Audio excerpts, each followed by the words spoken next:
किसान भाइयों, आज के इस वीडियो में हम बात करेंगे कि घर पर एनपीके खाद कैसे तैयार करें।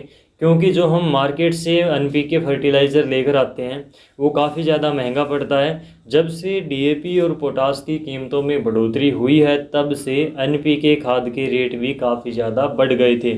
और आजकल किसान एनपीके खाद का स्प्रे काफ़ी ज़्यादा करता है फसलों के ऊपर, क्योंकि एक तो एनपीके का रिजल्ट काफ़ी फास्ट आता है और काफ़ी अच्छा रिजल्ट देती है फसलों के ऊपर एनपीके खाद का अगर हम स्प्रे करते हैं तो चलिए देखते हैं कि हम घर पर एनपीके कैसे तैयार कर सकते हैं। सबसे पहले तो आप ये जान लीजिए कि जो यूरिया, डीएपी और जो एमओपी है, जो पोटास है, जो हम 60% वाली एमओपी अपने खेत में डालते हैं, इसकी बात मैं यहाँ पर कर रहा हूँ। तो यूरिया, डीएपी और पोटास ये तीनों खाद पानी में घुलनशील है। और ये मैं आपको इस आधार पर कह रहा हूँ क्योंकि अलग अलग हमारी जो कृषि यूनिवर्सिटियाँ हैं और जो हमारे कृषि विज्ञान केंद्र हैं, इसके अलावा जो डॉक्टर सुरेंद्र दलाल जी थे जिन्होंने हमें दलाल घोल दिया, दलाल घोल की खोज करी थी, तो उनके रिकमेंडेशन के अनुसार जो उनके आर्टिकल में मैंने देखा तो पता चला कि यूरिया के साथ में डीएपी और जो एमओपी है, जो हम पोटास बोलते हैं, ये तीनों खाद पानी में अच्छे से घुलनशील हैं और इनका आसानी से हमारी जो फसल है उनके ऊपर स्प्रे किया जा सकता है खाद की पूर्ति करने के लिए। तो ये चीज़ यहाँ पर क्लियर हो जाती है। अब बात करें जो एनपीके 19-19-19 हम मार्केट से लेकर आते हैं 1 किलोग्राम के पैकेट में, उसकी कीमत 150 से 180 रुपये हो गई है आज के दिन। और जो एनपीके 05234 लेकर आते हैं वो 250 से 300 रुपये तक पहुंच गई है। 300 से भी ऊपर इसका रेट चला गया है देश के अलग अलग कई हिस्सों में। तो अगर जो एनपीके 13045 है इसकी बात करें तो ये भी 150 से 180 रुपये के आसपास मार्केट में मिलने लगी है, यानी कि इनका रेट काफ़ी ज़्यादा बढ़ गया है। और इनके कंपैरिजन में जो हम घर पर एनपीके तैयार करेंगे उसका रेट, उसका खर्च आपको पड़ेगा ज़्यादा से ज़्यादा 120 रुपये।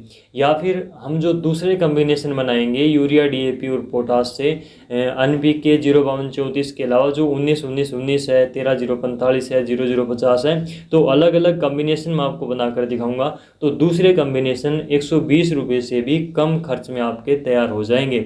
तो चलिए देखते हैं कि एनपीके तैयार करने के लिए कौन सी खाद की कितनी मात्रा हमें लेनी चाहिए, किस रेशियो में हमें खाद को लेना है। तो एनपीके 19-19-19 की जगह पर हम अगर हमारी घर पर तैयार की हुई एनपीके बनाते हैं तो 19-19 के लिए आपको 1 किलोग्राम यूरिया लेना है। इसके साथ में डीएपी आपको 1 से 2 किलोग्राम तक लेनी है। 2 किलोग्राम डीएपी भी आप ले सकते हो। अगर 2 किलो लेते हो तो ये और भी अच्छा रिजल्ट देगी, अच्छा बढ़िया काम करेगी। इसके साथ ही आप एमओपी ले सकते हो, यानी कि जो पोटास होती है 60% वाली, वो ले सकते हो 1 किलोग्राम। तो यूरिया 1 किलोग्राम, डीएपी 1 से 2 किलोग्राम और एमओपी 1 किलोग्राम। तो ये जो कॉम्बिनेशन है इसमें हमारा नाइट्रोजन भी है, फास्फोरस भी है और पोटास भी है। और ये तीनों ही चीज़ हमें मिलती हैं एनपीके 19-19-19 में से। तो इस प्रकार से 19-19 का ये अच्छा विकल्प है और ये काफ़ी कम खर्च में आपका तैयार हो जाएगा। और इसके साथ ही आप चाहे कोई भी एनपीके का स्प्रे करते हो, चाहे हम यहाँ पर जो बात करेंगे जो घर पर बनाई हुई एनपीके है, तो इनके सभी के साथ में आपको कम से कम 50 ग्राम चिलेटेड जिंक 12% वाला जो आता है वो आपको लेना है। इससे क्या होगा, एक तो हमारी फसलों में जिंक की जो कमी है वो पूरी हो जाएगी और दूसरा ये एनपीके का रिजल्ट भी काफ़ी ज़्यादा बढ़ा देता है। एनपीके के साथ में जो चिलेटेड जिंक आता है वो काफ़ी अच्छा रिजल्ट देता है। तो इसके साथ में जिंक आप 50 ग्राम ज़रूर मिलाएं। ये तो बात हुई एनपीके 19-19-19 तैयार करने की। इसके अलावा इसी प्रकार से हम दूसरे कॉम्बिनेशन भी तैयार कर सकते हैं। इसके अलावा अगर हम एनपीके 05234 तैयार करें तो क्योंकि 05234 में नाइट्रोजन नहीं होता, इसमें केवल फास्फोरस और पोटेशियम होता है, तो हमें इसके लिए यूरिया इसमें नहीं लेनी है। यहाँ पर आपको 2 किलोग्राम डीएपी लेनी है और 1 किलोग्राम एमओपी लेनी है, यानी कि पोटास लेनी है। तो डीएपी और पोटास को मिलाकर हमारा यहाँ पर एनपीके 05234 तैयार हो जाएगा। और आपको इसके साथ में चिलेटेड जिंक तो लेना ही है 50 ग्राम। अगर हम बात करें एनपीके 13045 की, तो इसमें नाइट्रोजन है, इसमें फास्फोरस 0% है, यानी कि फास्फोरस इसमें नहीं होता। 45% इसमें पोटेशियम होती है, पोटास होता है। तो इसके लिए हमें क्या करना है, नाइट्रोजन के लिए 1 किलोग्राम यूरिया लेनी है और इसमें DAP आपको नहीं लेना है क्योंकि फास्फोरस 13045 में होता ही नहीं है।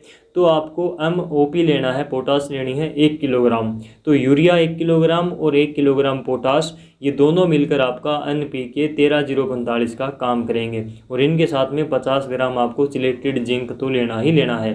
NPK 0050 की बात करें तो इसमें क्योंकि ना तो नाइट्रोजन है ना इसमें फास्फोरस है, इसमें केवल 50% आपका पोटेशियम होता है। तो इसके लिए आपको 1 किलोग्राम MOP लेनी है, यानी कि 1 किलोग्राम पोटाश लेनी है 60% वाली, और इसके साथ ही 50 ग्राम चिलेटेड जिंक तो हमें हर एक कॉम्बिनेशन के साथ में, हर एक NPK के साथ में लेना ही लेना होता है। तो इस प्रकार से ये जो NPK हमने तैयार करी है, ये 100 लीटर पानी के साथ में आपको स्प्रे करनी है। जैसे हम 1 किलोग्राम NPK को करते हैं, वैसे ही जो हमने घर पर तैयार करी है, इस घोल को भी, इस NPK को भी 100 लीटर पानी के साथ में ही आपको 1 एकड़ में स्प्रे करना है। तो इस प्रकार से ये आपको घर पर NPK तैयार करने के लिए खाद की मात्रा रखनी है। और इस वीडियो को ज़्यादा से ज़्यादा किसानों तक शेयर ज़रूर करना, ये आपकी भी जिम्मेवारी बनती है। और अगली वीडियो में आपसे फिर मुलाकात होगी कोई और अच्छी खेती बाड़ी की जानकारी के साथ में। तब तक के लिए नमस्कार।